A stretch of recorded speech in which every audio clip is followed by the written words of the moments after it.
Welcome back to another video, my friend. I'm Blake and you're you, and this is Mono Green in Search of Greatness in Explorer. A very interesting build around today. We are building around the card In Search of Greatness, which is a 2-mana mono green enchantment, if you haven't heard of it, and it says, at the beginning of your upkeep, you may cast a permanent spell from your hand with mana value equal to 1 plus the highest mana value among other permanents you control without paying its mana cost if you don't scry 1. So it's sort of like that birthing pod, but out of your hand, but you don't have to sack anything. So it's a very interesting card. Now, the thing you run into with this kind of card is that you run out of cards really quickly. You get to throw them out, but you run out of cards because you're just putting stuff out for free, and you normally tempo out. So the cards we have in the deck to help us stop that from happening is Garruk's Uprising, so that every time a big creature is coming in, we're replacing it and drawing a card. And then we also are running 4 copies of the Great Henge. So you are getting a cast trigger off of those if you need it, but also when creatures come in off Great Henge, you're drawing a card and replacing it, and those are the major ways that we're dealing with the weakness of In Search of Greatness. Now you also see we're just running a pretty flat and even curve, and that's intentional because you want to be able to go up the ladder 2, 3, 4, 5, etc. And then so you see these weird numbers. You can look at the specific deck list, but I've been teetering around with it trying to find the right number, and I think we've actually got a pretty good deck. Now it does trigger off any permanent, so even Garruk's Uprising, if you have that out, it can bounce into your next turn a free Chariot or Questing Beast, etc. We are running 2 of the Return of the Wildspeaker for also extra card draw, and then once we get to 6 mana, we just have 1 6-drop in Vorinclex, we have 1 7-drop in the Cultivator Colossus, and then 1 8-drop in End-Raze Forerunners to really complete the whole dream. So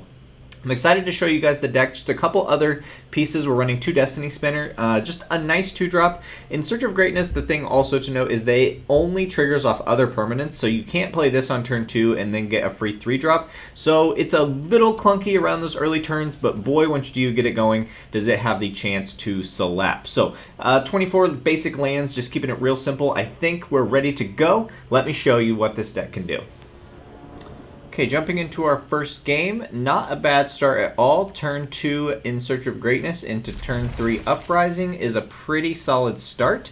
Now we do hope after playing the Uprising that we can also draw into a 4-drop that we can play for free, and if we can get to there, we're really going to be rolling. So now that's exactly the kind of thing we want to see. Now this is that awkwardness I was talking about, and it makes your deck much better on the play, because we really, especially since we're dropping Uprising turn 3 and not a creature, we are going to sort of wait until turn 4 to do anything, but once we get to turn 4, it really starts to accrue that value. A 4th land actually does look pretty good here to set up a Chariot play, just in case we would see some kind of destruction spell against this. But next turn we get a free Chariot, which is going to feel quite good. We're going up against Yorion Ramp, probably Agent of Treachery deck, most likely. We will play the Chariot for free, thank you. Next turn we can play the Muscle for free, and this is when it gets pretty good. We just get so much value there for what we're doing, and we get to draw a card. Now we really got the setup, and you guys will get to see what the deck can do. Really in quite a nice place. So next turn I'm going to slap down, and there you go. So there's just too much value to go. Let's get another game. Okay, so taking a look at another game, we don't see In Search of Greatness, and we also don't have a perfect curve, but we're on the draw. I think with a couple good 2-drops and a couple good 4-drops, I'm willing to keep and see what happens here.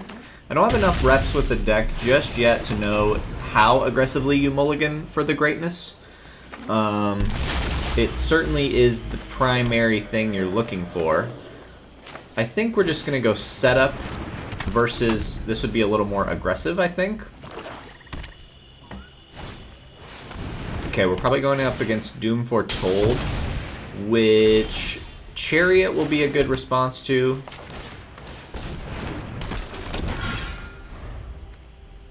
Because it will give us plenty of things to sacrifice for a little bit, and we can even keep those tokens coming. So let's see. Or it is 5 color though, it looks like. So potentially I'm not correct. Now let's see what our play is here. Chariot. I'm not sure what we're playing against here, against 5 color. Could be some kind of Kami War deck. So this can give me major power to get this out earlier, so I think we actually go Renata here. This will be a pretty beefy creature, which will lower the hinge cost, which can start drawing us into stuff, which would feel good. Also, it makes our other stuff coming in bigger, so that's nice.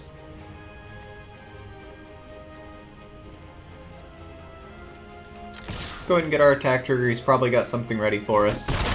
Just takes 2, okay. We're just sort of in a little bit of a weird game here. He's trying to set up 5 colors for whatever he's got going. Could be Kami War. I know that's a deck, but I'm not super familiar with it, so I don't know what else they run with it. I mean, he has all his colors, I think, as long as he hits just any 5th land here. But sometimes it gets a little weird depending on... So we can make red or white there. Probably digging for the lands they need.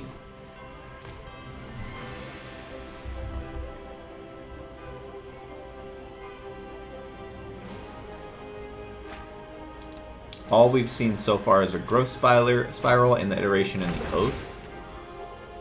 It does make sense to me. Another tomb comes in untapped. Another oath. Gonna hit Renata. Yeah, it's good. It's good. Another land would be decent. Get out the muscle, I think, is the play.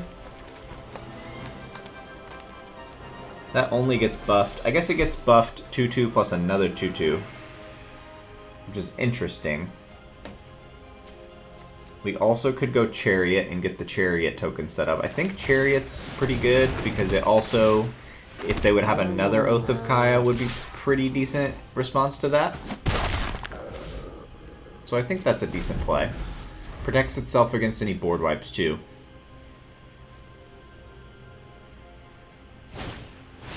Niv Mizzet. Okay, interesting. I'm not familiar with this deck. I know Pioneer has a Bring to Light Niv Mizzet deck, but I don't know if that's a valid option here. So they got Vanishing Verse, very good. Probably just really good, like a huge card draw spell. This is a pretty sweet deck. I'm pretty afraid of it. Don't exactly know what we have to deal with it. Okay, I think we have an interesting play here where we can swing the Chariot in as a 6/6. We'll do this. And then copy a token. Hope this lives. I actually don't want him to chump. Okay, that's sad, because I wanted to play this for 3. But I guess it's okay to get that out of the way, too.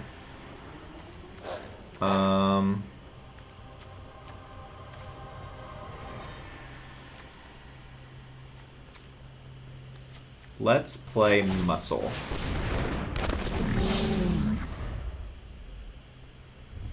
And we can pump up Muscle to try to do the same thing. If we can get this out, then we can start to draw cards and make up for this huge advantage they have.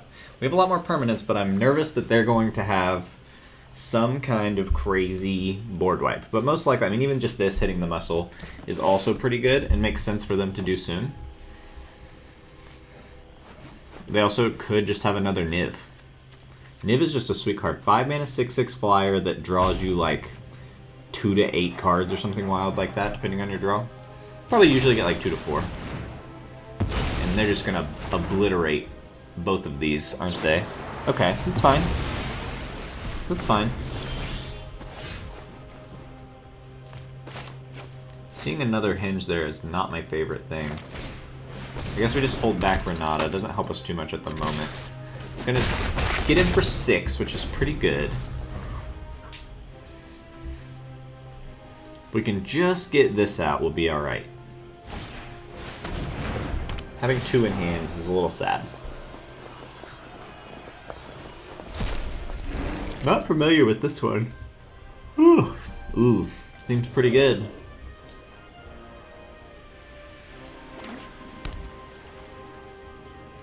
Seems pretty good in this deck. I don't know if it's just like a get your value kind of deck. This will also be decent if it can get through. That helps. We're also dealing a lot of damage, and he doesn't have a lot going on. Gonna make a lot of treasure, though. Okay, we're in a good position. We could close it out here.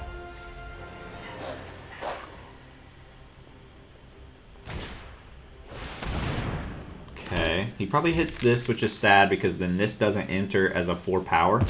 So that's really sad. We do get to see whatever he's casting here. Ooh, that could hit the Uprising, which he probably gets rid of both of those. Okay. I still think, unless he does something I'm not seeing, then we've got... Ooh, he gained a life, so he might be on 1 here. He's only got 1 treasure. So that's pretty interesting. Is there any way for me to pump these? Not there. And not there. So we put him on 1.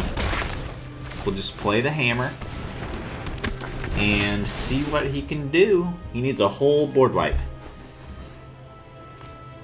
Which he has kind of shown a lot of resiliency, to be honest.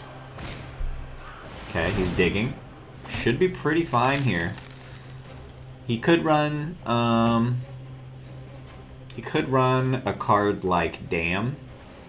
Could count as 2 mana. I'm not sure. Okay, so we're still pretty safe. He would need 4 removal spells. I think we're at a pretty decent spot here, guys.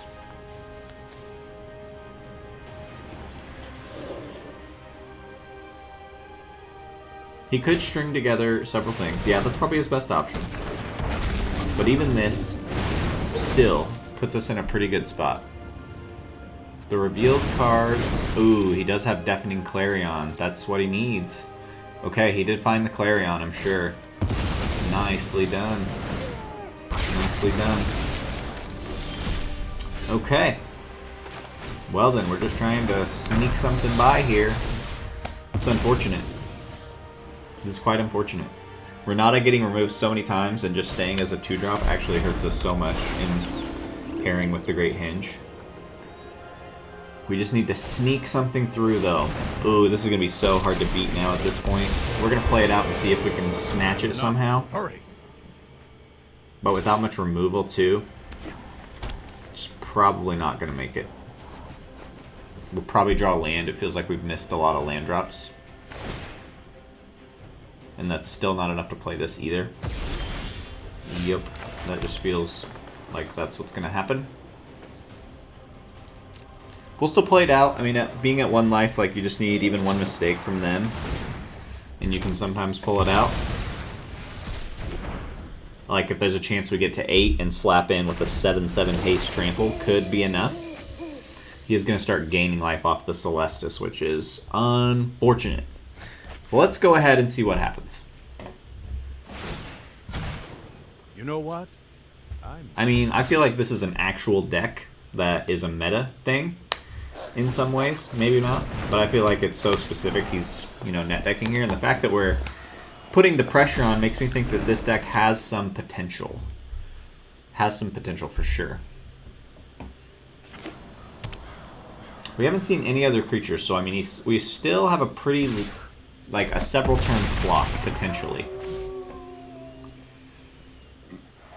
Drawing in Search of Greatness here would be terrible, but that feels like that might be what happens.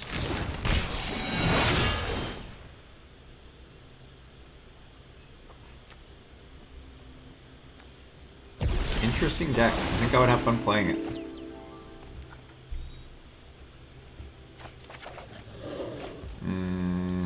Basically a non-card at this point.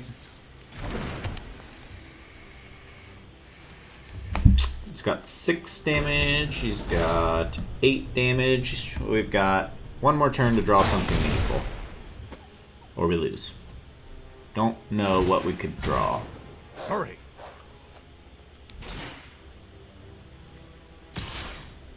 Let's see what happens. I want to see how it plays out.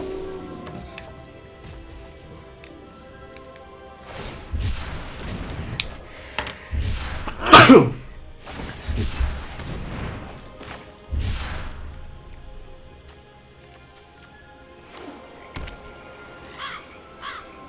Slow decks to play against.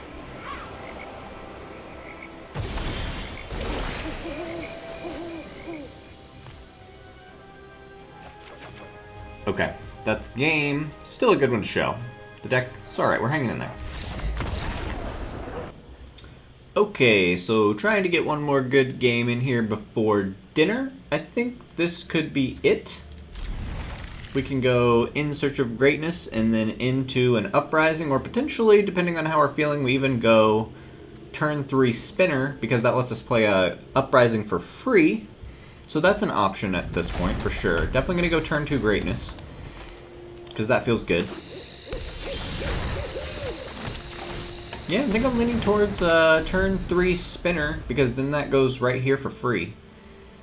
Unless we scry into, I guess drawing a 4-drop would change my mind. There's a 4-drop. We'll do that instead.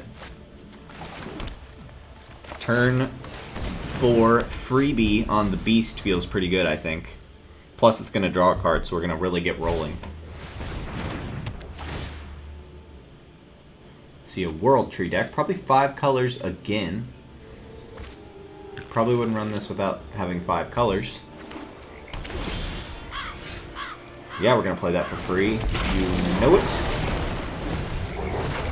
Okay, only got a couple options here. Let's attack first while I think. I think we actually play this to draw a card in hopes of finding a 5-drop for next turn. Okay, that's fine. No free 5-drop is fine. We got a lot of value out really fast while they're trying to set up all their colors, most likely. It's a fine card. He'll get his treasure, but he's going to have a lot of pressure to do something. Not looking for lands, looking for my 5-drop. And it just gives it to us. So, I think the deck actually has some potential. I am going to go eat some dinner, so thank you for watching, and see you in the next one.